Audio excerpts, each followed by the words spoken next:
you don't think we're going to regret it?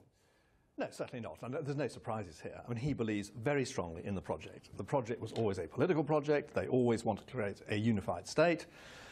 What was it, 4 years ago now, they had the 5 presidents report. They said they were going to move from currency union to fiscal union to economic union to political union by 2025. And he believes that very clearly. He's never hidden that, and I think this is all part of a piece. As far as I'm concerned, thank goodness we voted to leave, because we do not want to be part of this. I mean, you're not offended when he says we'll regret it. You just accept that's his worldview. Yeah, his worldview is that creating a European state is a very good thing. And personally, I do not want the UK to be part of that. We want to be part of the wider world. We want the very best possible relations with our European neighbours, but the future is the wider world. Stephen Timms, do you think we'll regret it? Well, I think we are going to find ourselves running into quite a lot more difficulties over the next year or so as the negotiations proceed than we were told we were going to run into at the outset. Whether that's going to change the balance of view in the public about whether we should have left or not, I don't know. But I think it is going to get very difficult. There is a real danger now that we're going to have duties imposed on things that we buy in from Europe and things that we sell to Europe, lots of customs red tape, a lot of difficulties that we haven't really been told about as yet, and I think people will be concerned as those realities emerge. Do you think that's going to happen? I really don't, actually. The European Union has a massive surplus with us. They have a huge strategic and selfish interest in continuing the current arrangements, which are tariff-free, frictionless borders. We have conformity of standards, which we've begun the legislative process to continue. I just don't see that these barriers will continue. And yet they say, and they've said it repeatedly, that if you choose to leave, you can't be as well off, you can't enjoy the same benefits as they believe members of the European Union do enjoy. And that does point to some kind of block on trade, doesn't it? Well, I think you talk about they. I mean, I think there is probably going to be an increasing divergence of opinion from. It wasn't just Juncker this morning. I was speaking to David McAllister, the CDU MEP. Yeah. Well, very interesting. I mean, I think you'll see a difference between the Commission, who are driven by keeping the project on track, and I think intensifying it and accelerating it, because we've been the pebble in the shoe for years, and the constituent parts of the European Union. So you take someone like Ilse Aigner, who is now the economics minister in Bavaria. She's been warning very publicly that Bavaria has incredibly close and fruitful and profitable economic links with the UK, Mini and BMW and Siemens, all this. And she does not want to see any barriers created, and she wants to see trade continue. But I think if you go and talk to people, I've been to Germany 3 times since the referendum, talking to MPs from all parties there, and the position they put is if you want the benefits of the single market, you need to obey the rules of the single market. And it seems to me that's not an unreasonable position for them to take. What about, cutting off their nose to spite their face when it comes to trade? Well, that is the position that they take. Any agreement that is negotiated will have to go through all the European parliaments. The view very clearly in the German Parliament, and I think very widely across the EU, is that if you want the benefits of the single market, you have to obey the rules. Now, we've been told up until now we can have the benefits of the single market, but we won't have to obey the rules anymore. I don't think that is going to be the outcome of these negotiations. But Stephen, they sold us 950,000 cars last year, and I was in Hamburg just before the break, and it's very clear that there is a strength of feeling in Germany beyond the political consensus at the top, which I think may think more in terms of the European project.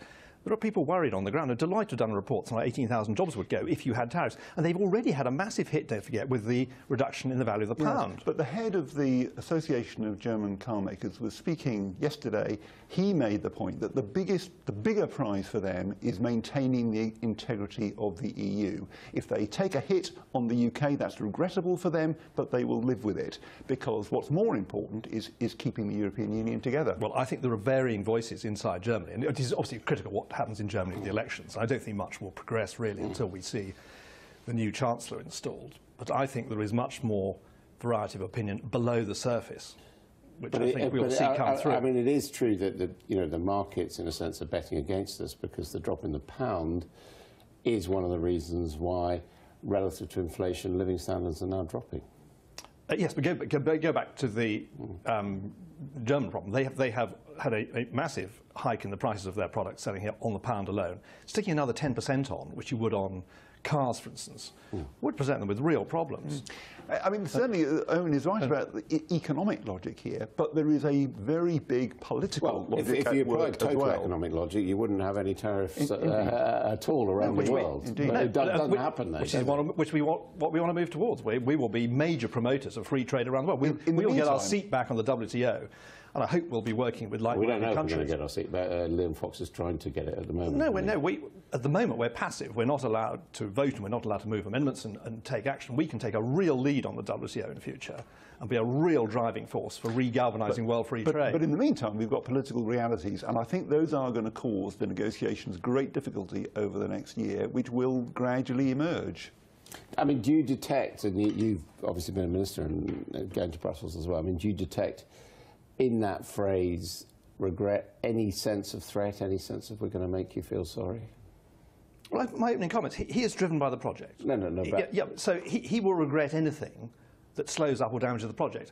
Removing us as a massive player, the fifth biggest one in the world, 10 billion contribution to their budget, that's a blow. I mean, it's also a blow not just to the prestige, but to the financing of the European Union that Britain is leaving. Yeah, absolutely. So and therefore, is there an element of punishment in this? Well, yeah, you're quite right about that, because I mean, I was around the last CAP round, which was the last one before there was going to be levelling up of the new entrant states in Eastern Europe to a similar level of agricultural support to the original states.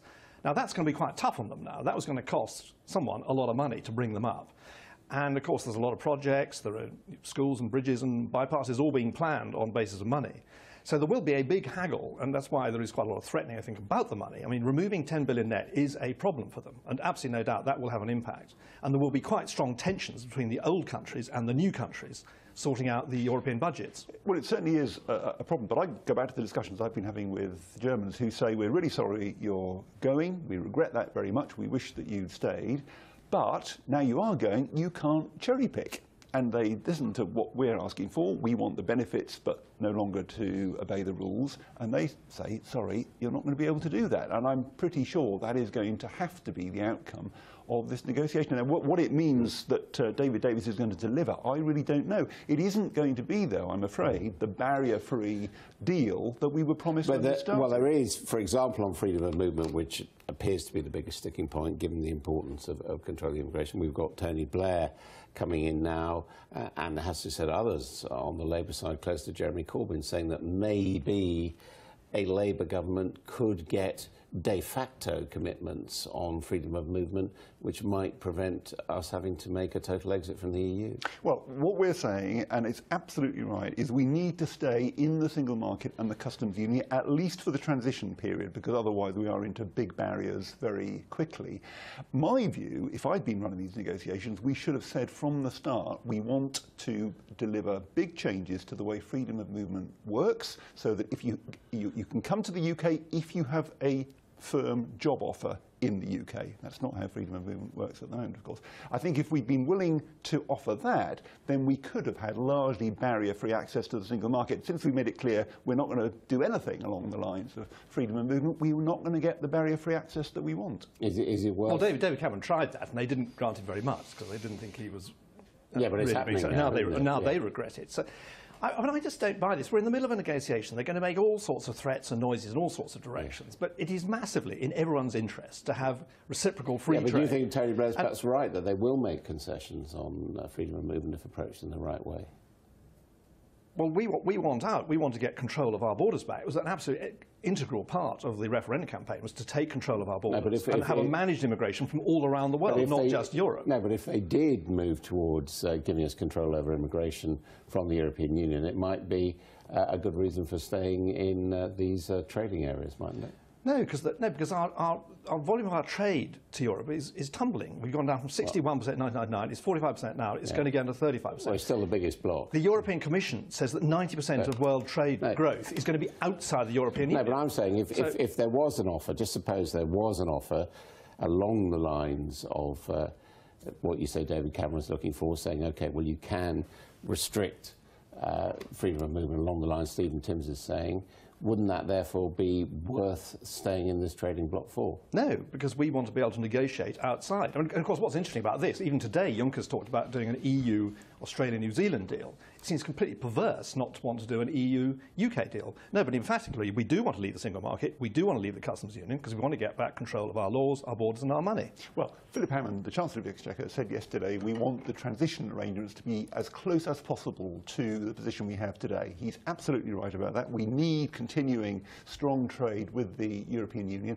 The only practical way to achieve what Philip Hammond said yesterday is for us to stay in the single market and the customs union, at least during the transition. And I think in the end, the logic of that will force ministers down that road. Well, I didn't think you'd agree, and you haven't. Thank you both very much indeed. You didn't frankly have the balls to put country before party.